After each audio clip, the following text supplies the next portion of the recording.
अस्सलामुअलैकुम वरहमतुल्लाहि वबरकातुहू। नाज़रीन, अज असीं तुहानूं सिखा रहे हैं कोकोनट लड्डू।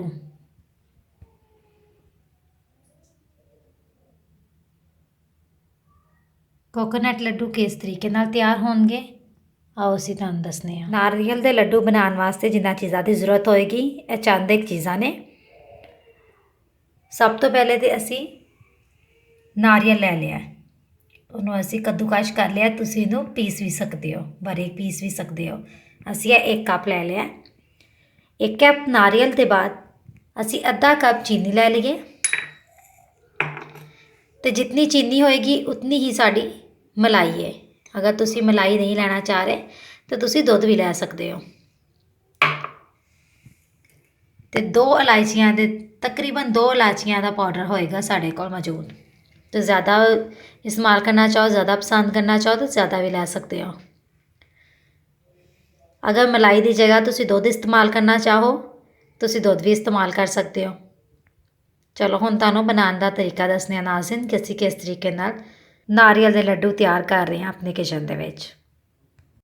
सब तो पहले असीं 1 चम्मच या 1 चम्मच तो भी घट तुसी तेल लै लो, इनू गर्म करना है।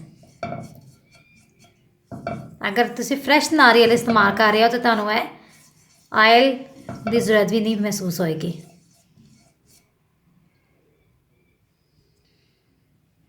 ਇਹਦੇ ਵਿੱਚ ਅਸੀਂ ਆਪਣਾ ਜਿਹੜਾ ਖੋਪਰਾ ਸਾਡਾ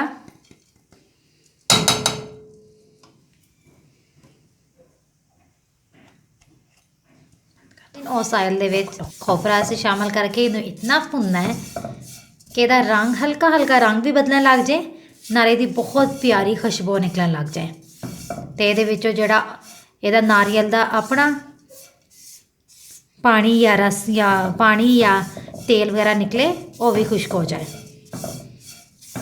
ਅਸੀਂ ਤੇ ਖੋਪਰਾ ਇਸਤੇਮਾਲ ਕਰ ਰਹੇ ਹਾਂ, ਇਤਨਾ ਨਹੀਂ ਨਿਕਲੇਗਾ। ਅਗਰ ਫਰੈਸ਼ ਨਾਰੀਅਲ ਇਸਤੇਮਾਲ ਕਰੋ ਤੇ ਉਹਦੇ ਵਿੱਚੋਂ ਜ਼ਰੂਰ ਨਿਕਲੇਗਾ। हल्की आग ते असीं इनू फ्राई करना है जब तक इसकी अच्छी खासी खुशबू ना निकलन लग जाए। नाज़रीन साड़ी बहुत अच्छी नारियल की गिरी जड़ी है खोपरा वो फ्राई हो गया। हुण असीं इहदे विच मलाई शामिल कर देंगे।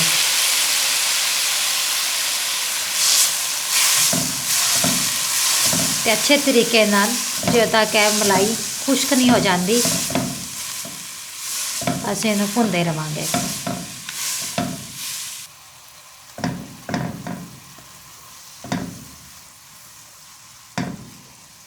अच्छे तरीके नाल असीं इहनूं भुनदे जाना है।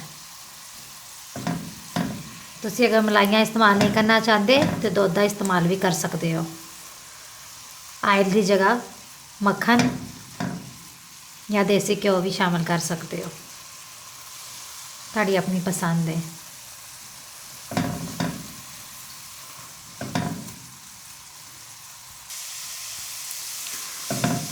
नाज़रीन मलाइयाँ बिल्कुल खुश्क हो गई ने तकरीबन।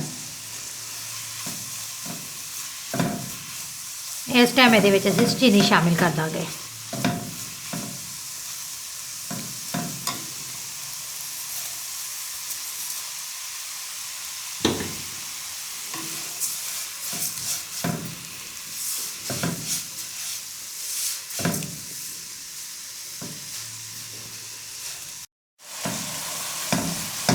नाज़रीन चीनी नूं असीं बिल्कुल चीनी का जिहड़ा पानी है वो खुश्क कर लेना।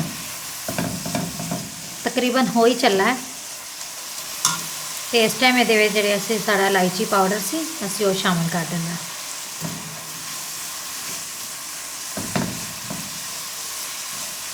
तो अच्छे तरीके नाल इहनूं भुनना है कि इहदे विच ज़रा भी चीनी का पानी ना रहे।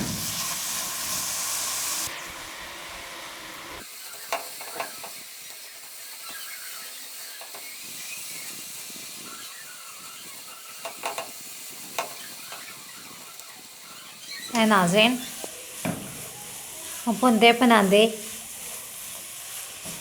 कलर चेंज भी हो गया। ਸਾਡੇ ਖੋਪਰੇ ਦਾ। ਹੁਣ ਅਸੀਂ ਚੁੱਲ੍ਹਾ ਬੰਦ ਕਰ ਲਾਂਗੇ ਅਤੇ ਇਹਨੂੰ ਇੰਨਾ ਠੰਡਾ ਕਰਾਂਗੇ ਕਿ ਅਸੀਂ ਹੱਥ 'ਚ ਪਕੜ ਸਕੀਏ। ਠੰਡਾ ਹੋਣ ਦੇ ਬਾਅਦ ਨਾਜ਼ਰੀਨ ਅਸੀਂ ਪਕੜ ਲਿਆ। ਬਾਕੀ ਸਾਰੇ ਅਸੀਂ ਲੱਡੂ ਬਣਾ ਤਿਆਰ ਕਰ ਚੁੱਕੇ ਹਾਂ। ਇੱਦਾਂ ਗੋਲ ਕਰਕੇ ਤੁਹਾਡੀ ਆਪਣੀ ਮਰਜ਼ੀ ਹੈ, ਤੁਸੀਂ ਜੋ ਮਰਜ਼ੀ ਪਸੰਦ ਕਰੋ। ਪਿਸਤਾ, ਬਦਾਮ, ਸਾਨੂੰ ਨਾਰੀਅਲ ਹੀ ਪਸੰਦ ਹੈ ਅਤੇ ਅਸੀਂ ਨਾਰੀਅਲ ਦੁਬਾਰਾ ਉੱਤੇ ਲਾ ਲਿਆ।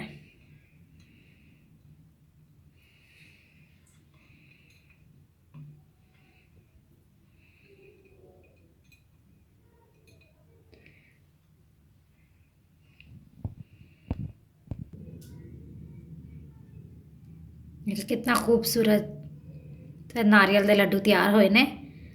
कोकोनट लड्डू भी कह सकते हो। कोई भी खा के पहचानेगा नहीं कि वाकई है नारियल दे ने।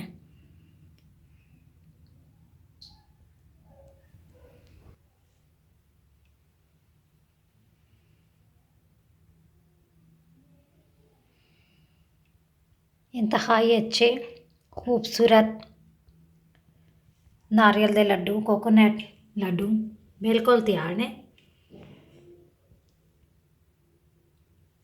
सादा जी रेसिपी दे नाल मैनू इजाज़त दो। अपनी दुआ याद रखियो। अल्लाह हाफिज़।